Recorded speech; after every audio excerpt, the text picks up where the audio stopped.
Bismillahirrahmanirrahim. Alhamdulillah nahmaduhu wa nasta'inuhu wa nastaghfiruh wa na'udzu billahi min shururi anfusina wa min sayyi'ati a'malina. May yahdihillahu fala mudilla lahu wa may yudlil fala hadiya lahu. Asyhadu an la ilaha illallah wahdahu la syarika lahu wa asyhadu anna Muhammadan abduhu wa rasuluhu la nabiyya ba'dahu. Allahumma shalli ala Muhammad wa ala ali Muhammad kama shallaita ala Ibrahim wa ala ali Ibrahim wa barik ala Muhammad wa ala ali Muhammad kama barakta ala Ibrahim wa ala ali Ibrahim fil alamin innaka Hamidum Majid. Ma'asyiral muslimin rahimahumullah, usikum wa nasihat wallahi wa barakatuh. Ibu-ibu, bapak-bapak, adik-adik, para saudara berpuluh-puluh bahkan beratus-ratus kita bahas makna dari dua kalimat syahadat itu ya. Kita pakai dalam kehidupan kita sehari-hari, kemudian besok ketika kita mau wafat, mudah-mudahan dimudahkan oleh Allah untuk melafalkan kalimat syahadat la ilaha illallah itu. Kemudian kalau sudah selesai, ya dimintai pertanggungjawaban itu tentang pelaksanaan dua kalimat syahadat itu. Tapi itulah ke depan yang kita hadapi begitu. Nah, sekarang realitasnya yang ada dalam kehidupan kita itu kita bahas mengenai ada hukum bila ghairi hukmillahi faqad hakama bila atau mudah-mudahan tidak salah paham. Judulnya memang untuk mendidik kita semuanya, berhakim atau berhukum kepada selain dari hukumnya Allah, berarti orang itu berhukum kepada tauhid. Padahal tauhid itu harus diingkari. Kullu ma'u bidamin dunillahi, segala sesuatu yang disembah manusia itu selain dari Allah. Ini kalau tidak biasa ngasih tauhid, kelihatannya dengan sudut itu untuk ngeri-ngeri sedang, tapi tidak biasa saja. Saya ulangi, at-tahakum ila ghairi hukmillahi faqad hakama ila atau berhakim, berhukum, mengambil hukum kepada selain dari hukumnya Allah, berarti berhukum dan berakhir kepada Allah. Padahal tauhid itu harus diingkari oleh kita semuanya. Dimulai dari mana pikiran kita supaya nembus apa yang saya sebutkan ini tadi? Jawabannya gampang. Dimulai dari penjelasan Allah lah yang menciptakan segala sesuatunya dan yang mengatur. Jadi Allah khalaqana wa razaqana wa la yatrukna hamalan bal arsala ilaina rasulan. Allah yang menciptakan kita, memberi rezeki kepada kita dan tidak meninggalkan kita begitu saja. Tapi Allah mengutus untuk kita semuanya seorang Rasul. Nah itu, mulai dari situ penjelasannya. Oh, kalau begitu adanya Rasul berderet-deret yang diutus oleh Allah itu sebagai bentuk dari kasih sayangnya Allah kepada manusia. Sebenarnya ya, supaya kehidupan manusia itu tertib, maka Allah mengutus Rasul. Nah ini saya menemukan dalam kitab Firqatul Najiyah Allah Ta'ala Surah. Keterangannya begini: Khalaqallahu al-alam li ibadatihi wahdahu. Allah menciptakan alam ini, dan kalau alam bukan hanya manusia, itu untuk satu tujuan. Apa? Menyembah Allah. Oh, kalau begitu binatang, benda, barang itu semuanya mengabdi kepada Allah. Ya. Caranya gimana? Ya gampang. Dunia ini kan yang menciptakan Allah. Lalu di dunia ini ada hukum bisa dirubah oleh manusia. Kalau pakai bahasa komputernya adik-adik kita itu diprogram sama. Gimana programnya? Air dipanasi mendidih, nggak peduli nilainya orang kafir. Batu diletakkan di air dan gelap. Ya orang itu baca basmalah atau enggak. Ada benda dijatuhkan dari atas, satunya ke bawah. Itu hukum yang Allah tetapkan. Jadi kan kalau cocokkan dengan apa yang saya ucapkan tadi, nyambung. Apa? Khalaqallahu alam li ibadatihi wahdahu. Allah menciptakan alam itu untuk satu tujuan dari Allah, ya. Kemudian wa arsalahu rusulan li ta'limihi. Tapi khusus manusia, jangan ada saya atau siapa sajalah yang mengaku dirinya sebagai manusia mulai awal kehidupan sampai akhir itu. Bagaimana caranya supaya manusia itu bisa menyembah Allah? Wa arsalahu rusulan li ta'limihi. Allah mengutus rasul untuk mengajari manusia. Makanya ada keterangan dalam usul talata, satu usul talata. Tugasnya Nabi itu dua. Satu, tasfihus sillah bainal abdi wa rabbih, untuk meluruskan, menjelaskan, memberi contoh bagaimana caranya manusia itu menyembah Allah. Kalau tidak ada rasa tidak bisa. Satu, dua, tasfihul aqidah, meluruskan akidah, atau dibalik boleh. Yang pertama tasfihul aqidah, orang itu supaya keyakinannya tidak salah, maka diluruskan oleh Nabi dari para rasul dari Nabi dari.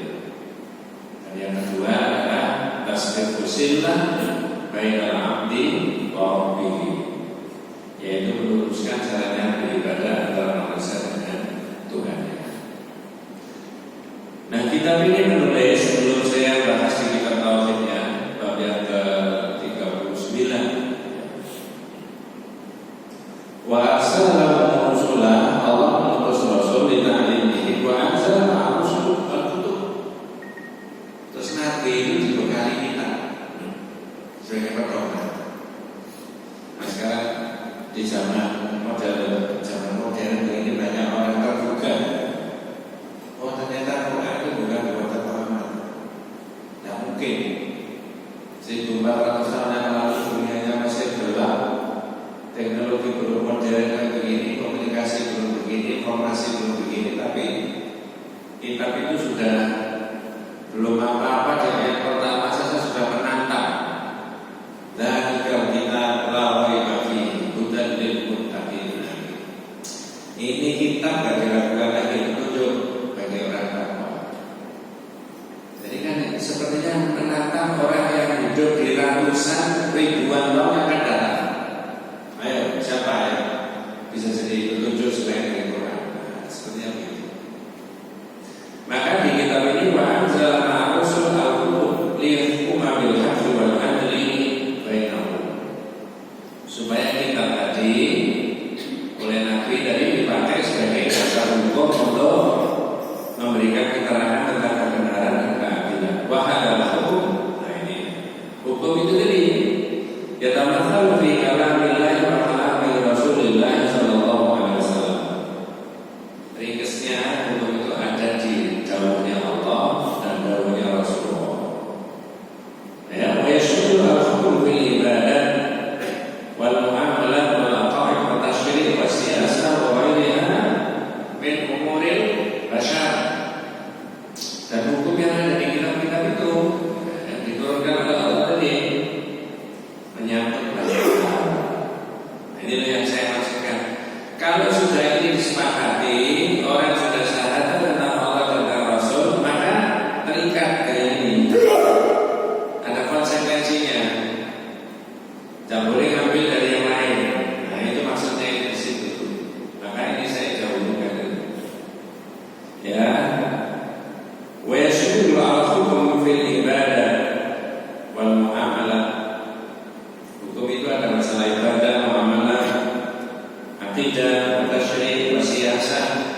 politik, pokoknya min umuril basyar dan lain-lain, urusan apa saja. Nah, saya nggak menerangkan panjang lebar di kitab ini karena judulnya dari at-tahakum ila ghairi hukmillahi faqad hakama ila tauhid. Jadi jangan dan saya itu tahu betul-betul jawab apa. Ya, nggak ada yang disakiti dengan omongan begitu itu. Justru dicerahkan umat dan masalah seperti itu. Ketika kita menerangkan tauhid itu dicerahkan, bukan diprovokasi dalam arti negatif tidak. Justru positif. Boleh kalau saya bahas soal itu, boleh malah wajib. Kalau tidak nanti kita terjerumus dalam permainannya tauhid. Nah itu kalau tidak. Nah saya tambahin beberapa poin. Kemudian hukum tadi ada banyak sisi. Oleh Syekh Jabir Zainul diringkas menjadi 4 atau 5 hukum. Pertama, al-hukmu fil aqidah, hukum dalam masalah apa? Akidah. Jadi justru wa awwalu ma bada'a bihi rusul da'wahum huwa tasdiqul aqidah, tasdiqul aqaid. Itu keyakinan dulu Pak. Orang itu ditoto itu pakai bahasa Jawa, ditoto itu dari sisi akidahnya dulu. Maka saya itu menulis hukum yang pertama akidah.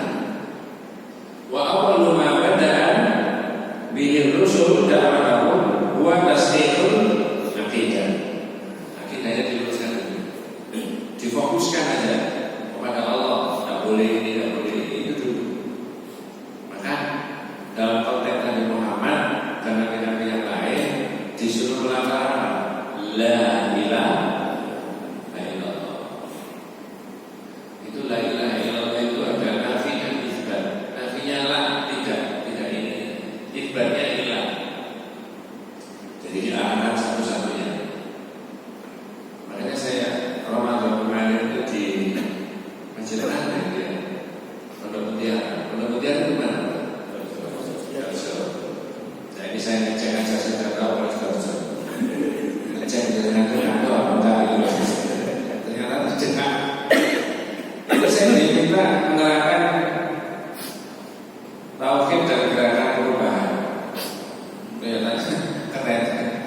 Tauhid dan gerakan perubahan.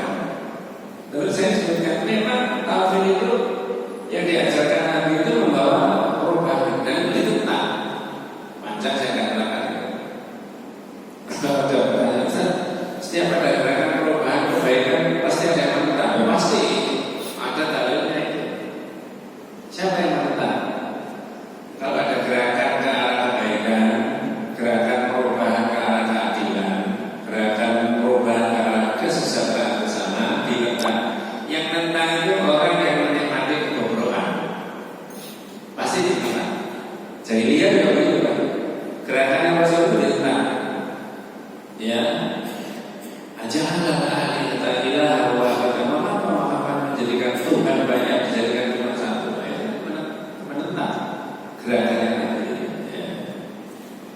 Jadi saya ulangi ringkasnya. Yang pertama adalah al-hukmu fil aqidah. Akidah dulu, ya. Tidak boleh ada keyakinan lain-lain yang melawan. Yang kedua, al-hukmu fil ibadah, yang dengan lakukan hukum dalam masalah ibadah. Yajibu an na'khudha ahkamal ibadati min sholatin wa zakatin wa hajjin wa ghairiha wa ghairi dzalika min al-Qur'ani wal hadits sahih. Jadi hukum dalam masalah ibadah kan begini-begini. Tidak boleh ditambahi, tidak boleh dikurangi. Makanya jangan itu ya bukan tadi ya setiap sholat. Sholat itu kalau akhirnya memberi syarat gitu kan. Ada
hadisnya sudah banyak diterangkan.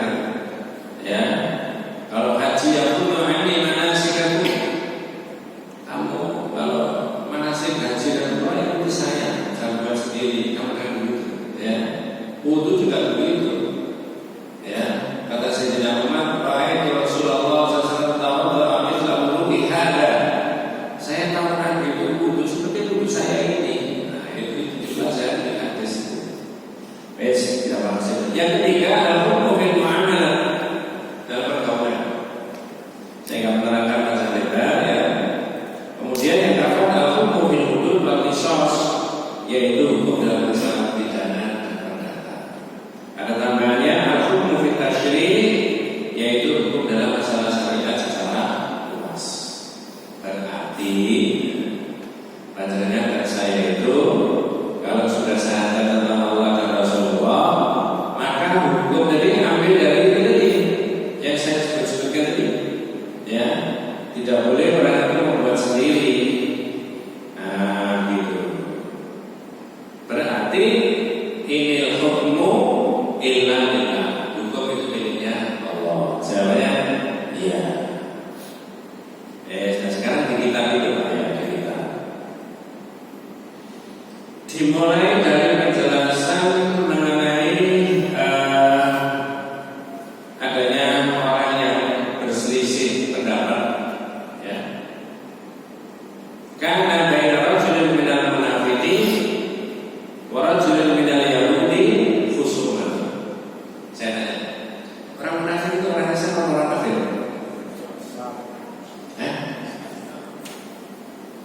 Islam kalau pada munafik. Ada nifaqul akbar, munafik besar. Ada nifaqul asghar, munafik kecil. Kalau kata munafik kecil itu, kalau berbicara apa? Oh, korok. Kalau diberi amanah, ya kan? Kalau jadi itu munafik besar atau munafik kecil? Daripada kesulitan saya jawab sendiri. Itu munafik kecil, nifaqul asghar. Kalau munafik besar, itu artinya itu menentang syariat, tapi lisannya Allah beriman. Wujudnya al-farahu bihazimati muslimin atau intisar dini. Orang munafik besar itu dia senang kalau ada saudaranya umat Islam itu terbunuh, itu sangat senang. Sesama umat Islam tapi mengalami satu musibah bencana baik individu maupun komunitas, itu malah senang ya. Al-farahu bihazimati muslimin. Ya. Atau tidak senang kalau Islam ini naik. Itu nifaqul akbar. Ya. Yes, saya tahu. Di awal surat Al-Baqarah, saya tidak menerangkan munafik, tapi supaya masuk asal di sini. Orang kafir itu disifati dengan 3 ayat orang kafir. Jadinya ini. Orang munafik 13. Kapan tadi sudah saya sebutkan, kita coba di sini. Berarti masyarakat itu, alhamdulillah, termasuk kita lebih terjaring kemungkinannya jadi orang kafir atau terjaring jadi orang munafik. Yang munafik, indikatornya munafik itu berapa? 13. Ya, yang begini, kemungkinan saya mungkin. Maka jangan merasa aman dari sifat apa? Munafik. Nah ini saya sebutkan. Ada zaman Nabi itu kan baina rajulin minal munafiqin wa rajulin minal yahud. Ya. Ada orang munafik dan orang Yahudi cuma berselisih pendapat. Faqala al-yahudi, nah ini orang Yahudi yang punya inisiatif dulu. Nadahaka ila Muhammad arafa annahu la ya'khudhu rishwah. Kata orang Yahudi, kita ini berselisih pendapat Pak. Itu bahasanya saya sederhanakan dengan sampean ya. Saya minta pendapat ke Nabi saja. Nadahaka ila Muhammad arafa annahu la ya'khudhu rishwah. Karena orang Yahudi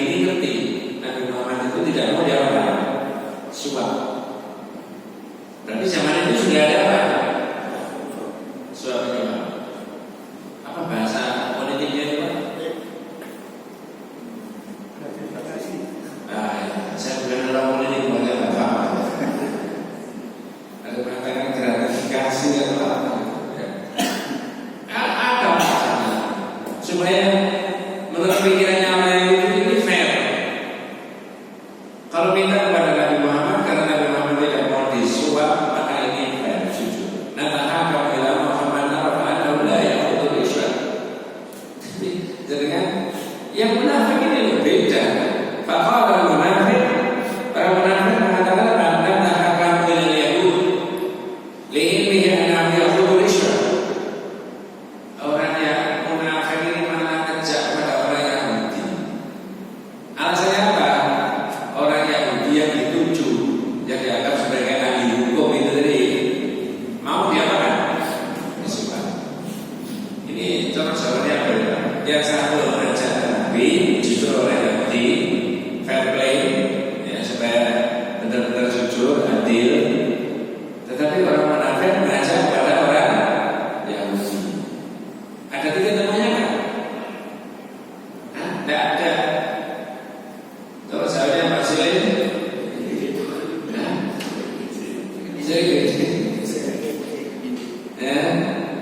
ini terjadi perbedaan. Yang satu minta ini, yang satu minta ini. Itu kalau di transfer dalam kehidupan kita sekarang, mohon maaf ya, itu bisa begitu. Saya minta hakim yang ini aja, bisa begitu. Dan saya minta yang ini aja, karena ada kepentingan. Karena hakim yang ini bukan siapa-siapa, bukan saya. Kalau terjadi begitu, atau yang menunjuk untuk mengadili proses sengketa tadi, ya, orang yang punya kewenangan menunjuk ini supaya dimenangkan kliennya ini tadi, atau menunjuk hakim yang ini supaya dimenangkan klien, mirip dengan peristiwa yang terjadi di sini. Ya, jadi kan bisa bayangkan ini orang Yahudi mengajak kepada Nabi, karena tahu Nabi itu orang yang jujur, adil. Dan orang munafik udah mengajak kepada orang Yahudi. Ya, fattafaqa ayyati al-kahinan juhina. Tidak terjadi ke Nabi, tidak terjadi ke orang Yahudi, tapi fattafaqa ayyati al-kahinan juhina. Tapi yang terjadi apa? Itu datang ke dukun mana di Juhaina. Posisinya di mana saya tidak tahu. Kita cari ke ada Juhaina berapa kilometer dari Madinah ini dan siapa nama dukunnya ini. Tapi percaya saja lah para ulama sudah menulis ulama kontemporer dengan tahu itu. Dan ini peristiwa ini menyebabkan turunnya ayat Al-Quran. Peristiwa ini yang tahu tadi balik di cerita yang awal, ya. Jadi saya sebutkan sekali lagi, tidak jadi ke Nabi, juga tidak jadi ke kemana tadi? Oleh Yahudi, tapi yang disepakati dukun. Fayadahan karena ilaihi, lalu doanya minta kepada dukun kepada dukun. Oleh Allah ditutur pakai surat An-Nisa ayat yang ke-4. Ya. A'udzu billahi minasyaitonir rajim. Bismillahirrahmanirrahim. Alam tara ilal ladzina yasmuna annahum amanu bima unzila ilaika wa ma unzila min qablika yuriduna an yatahakamu ila taghut. Ya taghut. Maka judulnya tadi sebelum saya terjemahkan, at-tahakum ila ghairi hukmillah faqad hakama ila at-taghut. Berhakim kepada selain daripada hukumnya Allah, tetapi yang berlawanan maksudnya berarti berhakim kepada taghut. Apakah Anda tidak perhatikan orang yang mengaku, ya, orang yang mengaku bahwa mereka telah beriman kepada apa yang diturunkan kepadamu dan kepada apa yang diturunkan sebelummu, tetapi mereka masih menginginkan ketetapan hukum kepada taghut? Saya tanya sebelum saya. Berarti hukum taghut itu ada apa? Ada. Hukum tauhid itu ada. Bapak, jangan emosi. Habis Ramadan. Lalu hukum tauhid itu berhenti zaman Nabi apa sampai 2025? Apa sampai akhir zaman? Sampai akhir zaman. Tauhid itu apa sih? Nah, saya menemukan tauhid itu mana cara jalan lebih hadau min ma'budin aw mandubin aw muta'. Tauhid itu mana bahasa itu melampaui batas. Ya, tajawaz al-'abdu, seorang hamba yang melampaui batas min ma'bud yang diibadahi, mandub yang diikuti, muta' yang ditaati. Mentaati seseorang lewat batas pada hukumnya Allah itu maksudnya apa? Mengikuti orang melewati batas daripada hukumnya Allah, menyembah apa saja dan siapa saja melewati batas yang ditetapkan oleh Allah. Berarti semuanya adalah tauhid. Ya, at-tauhid kullu qaumin man yatahakamuna ilaihi wa ilallahi wa rasulihi. Dalam konteks ini, tauhid itu adalah beruntung kepada selain daripada hukumnya Allah yang ada hukumnya Allah. Di awal tadi saya sebutkan ada al-hukmu fil aqidah, ada al-hukmu fil ibadah, ada al-hukmu fil muamalah, ada al-hukmu fil qisas wal hudud, ada al-hukmu fil tasyri'. Nah, sekarang menyala itu maksudnya. Ya. Nah, begitu. Coba saya cek pendengar. Saya rasa tahu siapa tokoh tidak baik maksudnya. Tidak semua tokoh baik. Ya, yang ada di Quran, diabadikan di Quran, yang oleh Allah disebut tauhid. Jawabannya